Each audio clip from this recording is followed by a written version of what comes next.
guys, welcome back to my channel. So we've got some details in regards to Jonathan Majors. He finally is speaking up and he had an interview with Good Morning America. Let's check out what details we've got. I'm not sure if this is, well, yeah, it should be live, duh. But yeah, let's go ahead and see what's going on here. Ready? Let's do it. Jonathan Majors, Hollywood actor. Why did you decide you wanted to talk now? It comes out tomorrow. Now his first interview anywhere since being convicted of assaulting his ex-girlfriend. Your reaction to that verdict. What does he now want you to know? The emotional exclusive. It's been hard. Sorry. Breaks this Monday morning. You think you'll ever work in Hollywood again? On ABC's Good Morning America.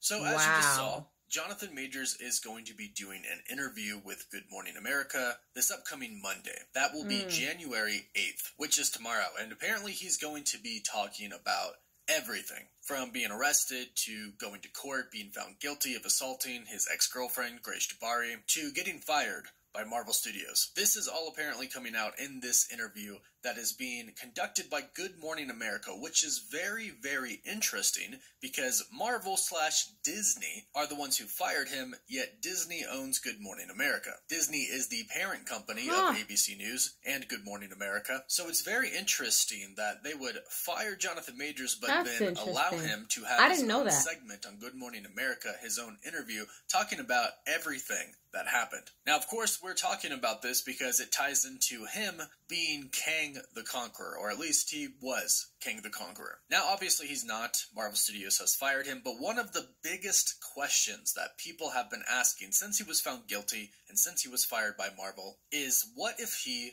appeals? What if he appeals, which he most likely is going to, and what if he wins? What if he appeals and brings up some specific points or errors that might have occurred in the trial, and it turns around, they decide he's not guilty, that he didn't assault his ex-girlfriend Grace Jabari, or, and I've even heard one lawyer state this, that if he did indeed hurt her in trying to retrieve his phone, in New York, that's actually, according to this lawyer, under law allowed because she took his property and he is allowed to use forces to get that back. Full disclosure, I am not an attorney. This is something I saw an attorney say on the news. The point of mentioning that is there are things that they could bring up in this appeal to try and get the court's decision to be reversed and find him not guilty. So what happens then? Does Marvel take him back? Does Marvel rehire him? They have done this before. James Gunn is the biggest example. They fired him, but then they took him back, and he went on to continue to direct and write Guardians of the Galaxy Volume 3. So Marvel has done it before, who's to say they can't do it again? And what's interesting is this interview is really painting him out to be a victim here. In the clip, the interviewer says, "Why did you decide to speak out now?" And the narrator states that it's his first interview after being convicted of assaulting his ex-girlfriend. But then the narrator says, what does he now want you to know? And they call it an emotional exclusive interview.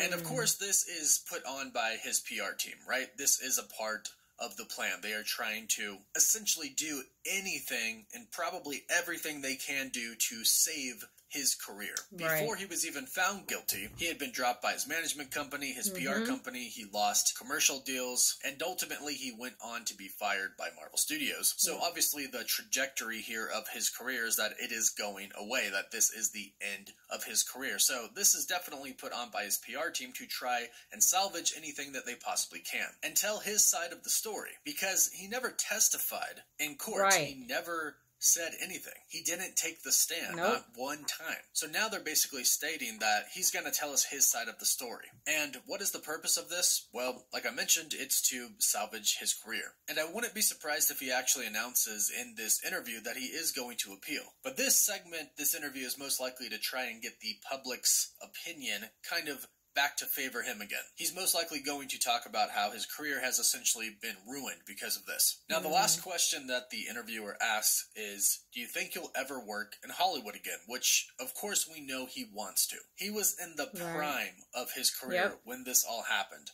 playing the big bad of the multiverse saga of the Marvel Cinematic Universe for Marvel Studios. That's huge. Creed 3 was huge for him. He was an Emmy nominee for Lovecraft Country for Outstanding Lead Actor in a Drama Series. He was a nominee for the 2023 NAACP for Devotion. His career was skyrocketing before all of this went down in March. So really, this is going to be kind of his plea, I believe, to Hollywood to hear his side of the story so he could eventually go back and work as an actor again. This is clearly his passion. This is clearly what he has devoted his life to. So it makes sense that his PR team would do this. But again, the only thing that doesn't really make sense here is that ABC, Good Morning America, is owned by Disney. Yeah, so Disney is weird. essentially giving him a shot at this, a shot at trying to kind of get the public on his side. Despite the fact that they fired him, they're still trying to give him a shot at explaining his side of the story. And of course, his reaction to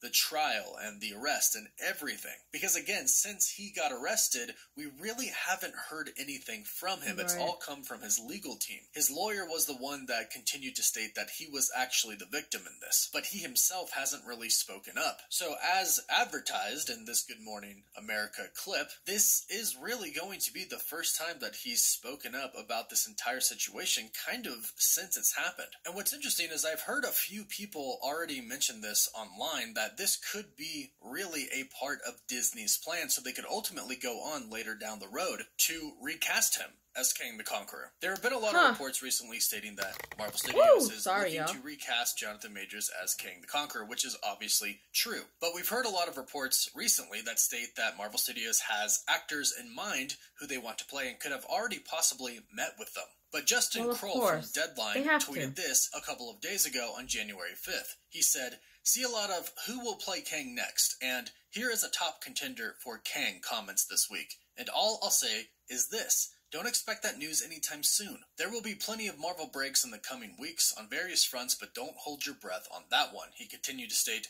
"This isn't dismissing any rumor this week about potential contenders for the role. I don't have any intel on those being true or not true. Just letting you know. If I were betting what gets announced first, Kang or the Field, I'd put money on the Field." So this week it was announced that Coleman Domingo was one of the potential actors that Marvel Studios was looking at to replace Jonathan Majors as Kang. This is obviously the other rumors that he was talking about. But from what he said, based off of what he seemingly knows, it sounds like Marvel Studios isn't going to recast anytime soon. Perhaps they are giving this a little bit of time. And some of the speculation is right now is that Disney, again, who owns Good Morning America, is giving him this opportunity to share his side of the story, to try to get the public kind of to feel sorry for him and maybe even a little bit on his side. That way, if they do decide to recast him as Kang the Conqueror at any point in time, they won't get that much backlash for it. And in fact, maybe even some people will welcome him being recast as Kang the Conqueror. Now, having said that, it probably will only happen if he appeals and ends up being found not guilty. If he doesn't appeal and everything kind of stays as is,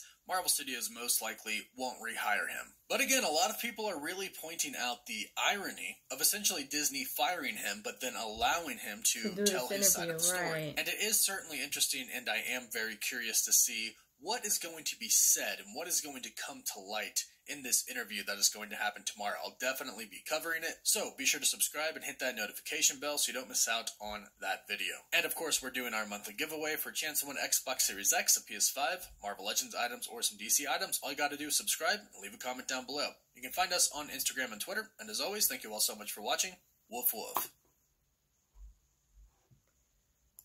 Yeah, that is really interesting to me. That is really interesting. I didn't even know that Disney owned Good Morning America.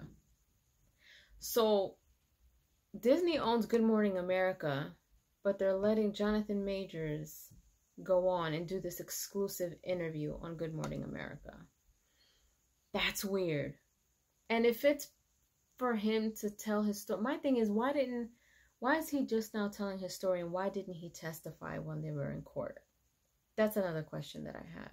And if Disney is doing this on purpose so he can get back into everybody's good graces and maybe later on recast him because everybody wants him back, why go through all that trouble? Because there's already a lot of people who don't even want him to be recasted. There's a lot of people who don't even want him to lose this position. So it's just, I don't know. This whole thing is really, really, really weird. But I can't wait to see what he says in this interview. He clearly gets emotional. I want to say that those emotions will be real because we literally saw his whole career like demolished. It's almost like seeing it fall in slow motion, back to back to back to back to back in a short amount of time. So, I don't know. And I still feel the same as I did when the verdict came out. I feel like if he does appeal, there's a very good chance that he may be found not guilty, because I do feel like there's some stuff that wasn't included, some holes in the situation. I don't know. It's just wishy-washy at this point for me. But, of course, like they said, the only way that this can even happen, if it's even a thought, is if he goes back to do the appeal and he's found not guilty. Then we see what happens after that. But I don't know, y'all. Leave your comments down below. Let me know if you guys are going to be tuning into this interview. It looks like it's going to be streaming on Hulu, or can be streamed on Hulu if we are not watching Good Morning America live. Or is it streaming live on Hulu? I'm not sure. But anyway, leave your comments down below. Give me your thoughts. And let me know if you enjoyed my thoughts on this whole situation. And if you haven't done so, please subscribe to my channel. Hit like, share, and don't forget to hit the notification bell so you guys can get notified whenever I pop up on your feed. I'll see you guys later. Toodles!